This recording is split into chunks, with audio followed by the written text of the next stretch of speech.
Sitting pretty, third on the ladder, 9 wins, 3 losses. What a season it's been. Let's change it up and roll that mid-season intro. There will be challenges.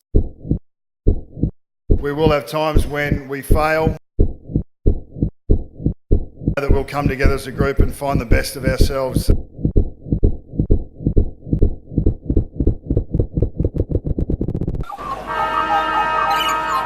Welcome to my/Swoop Luke's mid-season review. What a year it's been. We've seen the highs, we've seen the lows, the guys coming back from injury, the injuries that have ravaged us, great wins, suffered through some crappy losses, and we've seen that we're more than just Australia's greatest sporting club. What we give back to the community is second to none. I'm talking about Kyron, I'm talking about everything that we've done for him and his family. That Port LA game, so beautiful. It'll appear later on down in this video. Talking about our efforts with the Indigenous community as well. Everything that Travis Farco has done, everything that Collingwood Football Club has done, and just everything off field that the boys do. I know Jordan DeGoey does a lot of volunteer work as well. And that also includes everything that we've done for the Big Freeze, for Neil Danaher, and to fight M&D. And that's all great, and what makes us the greatest club in the land. So a bit of a rundown for what's going to happen in this video. I'm going to give our 2018 comparisons. I'm going to give my positives for the season, my negatives for the season, and as a bit of a thank you for watching, thank you for subscribing and liking and listening to me blabber on all season. I've asked a bunch of Collingwood supporters to give me their highlights for the season as well, so I'll post up their comments, add the highlights package. It'll come together, you'll see it at the end, and stick around because I've got some mates that have given their 2 cents about how the season's been going. So let's just swoop into it. So this time last year, after the Melbourne game, we were 6th on the ladder. 8 wins, 4 losses. Injury ravaged half of that season. Darcy Moore going down, Wells going down, Dunn going down, Broomhead, the list goes on and on and on and on. We started 2018 with 2 losses. We dropped to 16th on the table, rectified our season, and we got on a 4-game winning streak after that Geelong loss. Now this season compared to last season, we sit 9-3. Before I made this video, we were 2nd. Now we're 3rd on the ladder because the Giants have a game on us. And we're actually sitting prettier than we were last year, obviously. We're definitely in a better position, our list is stronger, and we've also got such great depth which covers our injuries more than we did last year.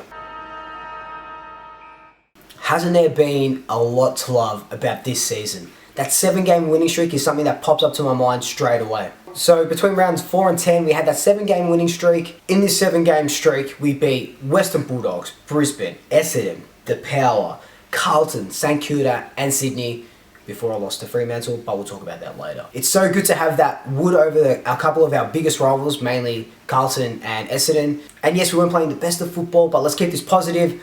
7 games, we just found a way to win, and that's a testament to the players and to the coaching this season. In my opinion, I think our best win was against Richmond. It was sandwiched between 2 losses, coming off the loss at the start of the season to Geelong. That Richmond game, we won by over 40 points, really suffocated them. We didn't let them play the way that they wanted to play. We controlled the ball, switched well, very good offensively, very good defensively. Darcy Moore was a standout for that game, and it was great to see him back. And the boys playing the Collingwood brand that we've come to love. A close second on the best wins was the Brisbane game as well, 62 points, our first away game up at the Gabba. Great win. Dane Beam's going back to his new club, whatever you want to call it. It was our first 4-quarter performance of the season and really epitomised the way we want to go about it this year. It would be remiss of me not to include Carlton. Gave him a little bit of a sniff, and then last quarter bombarded him, came away with the win, cut off all hope, and it's just great beating Carlton, let's be honest. So my second positive of the year is our defence. Rock solid. We're only conceding 72 points a game, and we're ranked 3rd in overall points scored against us for the season. No team has kicked over 100 points against us. The only team coming close was West Coast. They got mid-80s, but we won't talk about that. So I'm just going to talk about our backline for a second. The recruitment of Roughhead, I've said it in a previous video, wow, I just can't. We got him for a bargain pick. That's what's blowing my mind. You know, what was it? Late 70s, mid 70s, or it doesn't matter. Late pick. And just, he's been the spearhead in the backline that we've needed. Darcy Moore went down with injury last season. Dunn with injury last season. That Roughhead, he just slots straight into our defence, makes us look more whole, and there isn't a one-on-one that he tends to lose. Also, a great backline defence is thanks to a somewhat unimpeded, injury-free season from Moore. He was out for 2 weeks. But how great has he been when he's just been on the field? Great decision maker. He looks more like a backman than he does a forward. He's got such footy smarts. He reads the ball really well in the air. And he must be leading interceptions along with Jeremy Howe as a Collingwood stat. Also, our backline wouldn't be solidified without the likes of Howe, Maynard, who's having a really good season, Crisp, Greenwood in that back pocket now, and Aish as well. So my third highlight is the way our forwards have been going about this season. DeGoey, Stevenson, Checkers, Elliott, Cox, Thomas, Will Hoskin Elliott. Every one of them have been playing their part. Our main 6 guys in that forward line have already combined for over 100 goals this season, and we're sitting as the 3rd highest scoring team in the league. I love that Stevenson hasn't dropped off, still a very young kid. Obviously last year was his first year. He's kicked over 20 goals this season, and he's an excitement machine. That talk, that screamer, everything about him is a highlights package. Also, DeGoey as our makeshift full forward. Mychuk doesn't play that full forward role. Cox barely plays that full forward role. DeGoey is our go-to man. He's already notched up over a quarter-century goals. And like Roughhead on the other side of the field, he doesn't look like losing a one-on-one contest. Strong through the legs, reads the play really well. And you've seen those Ronaldo Messi goals that he kicks. He's so creative with and without the ball. So here's some of my quick-fire highlights. The emergence of Callum Brown as a best 22 player. He's very quick, also very smart with the ball in hand. Our star-studded midfield is pretty much leading the way. Ranked number 1 in disposals, 3rd in hitouts, and 4th in inside 50s for the season. So they're my positives so far, so let's spin it around and go to the negatives. Okay. So we know that where there's good, bad always seems to follow, and that kind of not really sums up our season, but says a lot about our season. Despite all the awesome things that we've seen over the past 13 weeks, we can't let that overshadow the fact that we haven't been right there and we haven't been right in it for most weeks. Sure, let's speak bluntly, that 7-game winning streak was amazing to see, but it overshadowed the fact that we weren't playing the way that we should be playing. We were just strolling into those games, we were letting the other teams in, giving them a sniff of victory before we pulled the rabbit out of the hat and won in the 4th quarter, or kicked a couple goals, or we just scraped over the line. For this sort of thing, the Essendon game, Carlton game, St Kilda game, and Sydney game come to mind, and in parts the Freo game. These games, plus a couple of the others, we haven't capitalised on our dominance in the first quarter or in the first half even. This is in part to inaccuracy, disposal efficiency, and just the lack of scoreboard pressure. We've only put in a handful of great performances, and by great I mean like 4-quarter performances.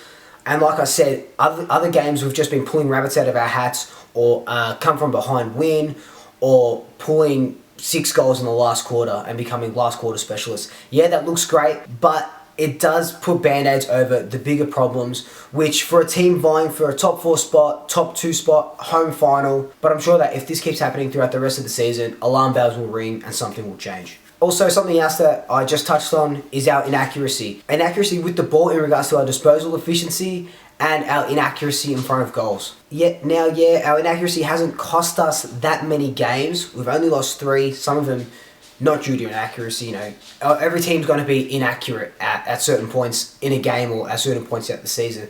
But what I mean is, if you look at the Geelong game, we were 4 goals, 9 points at half time. You convert half of those chances, you go on to win the game. Against Sydney, we were 5 goals, 10. We didn't put that scoreboard pressure on. We let Sydney into the game. We never kicked them out of it, never put them to the sword, and we only go on to win by 7 points. So yeah, inaccuracy doesn't cost us, but it costs, 1, a trip to the ER every single time that I have a heart attack while I'm watching these games, and 2, just that we're not clicking into gear and giving these teams some sort of spirit, some sort of hope. We just got to tighten up and put that early scoreboard pressure on for the rest of the season. On paper, we've got one of the best Collingwood midfields I've seen, and the best midfield in the last couple of years in the AFL in general. And on paper, yeah, it looks fantastic, but I don't feel like we're clicking as a whole just yet. I can't fathom that we've got the best ruckman in the league, one of the best midfields in the league, but we're sitting 15th in clearances. Now, I'm not a coach, or I'm not an elite coach anyway, but this kind of tells me that the opposition, when their ruckman isn't able to compete with Grundy,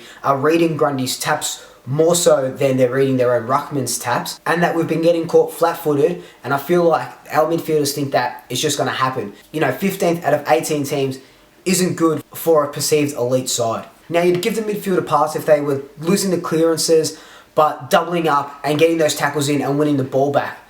But as a matter of fact, we're sitting 13th on the ladder for tackles in the league, and it just kind of makes you question what our intent is in the midfield. Yeah, we're the number one disposal team, but how does that not correlate to most tackles won or clearances? You know what I mean? It's a bit weird, and I feel like something's off. Also, my last low light of the season, how have we lost the last handful of games to West Coast? That round 3 game is, it's my worst loss of the season. Yes, I'm including that Fremantle game. Yes, Fremantle came there with more willingness to play. You know, we just sat back. But that West Coast game, we had them. But we can't match up with them for some reason. And then, you know, West Coast go on to lose 5 games or whatever it is by a margin of over 40 points or, you know, this, that, or whatever. And we just can't seem, they just have the wood over us. So the game in the second half in the season when we go up to Perth is going to be a real teller, because I know our luck is they're going to finish top 4 and we're going to cop them in the first week. But they were my highlights, they were my lowlights, and this is my season predictions. So if I'm going to be honest with you, I can't see us taking first place from Geelong. Geelong are the team to beat. They're the pinnacle. They're the apex. I don't know where they came from. You know, they weren't up there last season. I do think that we're going to finish second. You know, we might drop 1 or 2 more games, but I don't see us moving from second spot, getting that home final. We actually have a pretty easy, not that any game's easy, but a decent run coming up. Yes, we versus the Eagles again, the Giants for the first time, Adelaide for the first time, and a depleted Richmond team. Those big 4 games will be the biggest of the rest of the season, and they will test us out. But that's not to say that Gold Coast aren't going to give us a run for our money, or North Melbourne, or Bulldogs next week. Also, my big call, which is not really that big, but I'm going to call it a big call. I feel like De Goey is going to finish with over 55 goals this season. He kicked 48 last season, was our leading goal kicker. I feel like obviously he's going to be our leading goal kicker again. Did this view just change? I think my camera just dropped. Crap. And I don't see anyone coming close. Maybe Steve-O comes close, kicks over 40. But yeah, to go to kick half a century's worth of goals to end the season. Alright, so now we're up to the bit in this video where fans submitted highlights. So I asked a bunch of Facebook groups their favourite Collingwood highlights for the season. Great response all over the Facebook pages. And then after that, I got some mates to give their 2 cents of how we've been this season. So sit back, enjoy. I'll swoop you later. Stevenson with the barrel. He's gone onto it. That's gone 80. Bring back the barrel. Yes. Back to Prestia. He ran into the wall. That was more. Down front centre. Brown around the corner. Bending. Got it. Successfully. Callum Brown. And under. There is more. They end at 50 again. De Goey. Jordan De Goey. Still De Goey. De Goey. De Goey. De Goey. Goal! Pushed on the backside. Oh, he parted the seas. Side bottom. Move over, kids. Last year, 20 Brownlow votes for Gorn. From Duman. Oh, handball away. Here's Beams. He might like this distance a little better. He certainly likes it from there, Dane Beams. To Harms. Put him out of the pump. Curling kick, and Grundy's going to kick another goal. Myatech claiming it, but Reed had first use of it. Little kick back inside. Great looking ball. Sensational stuff from Pendlebury. Wave. Oh, here we go. Have a look at this. This is the moment. That's gorgeous, isn't it? Hey, Duffy's in good hands. He certainly is. His dad was very emotional before the game. Depth is more depthy, I guess. Our depth is more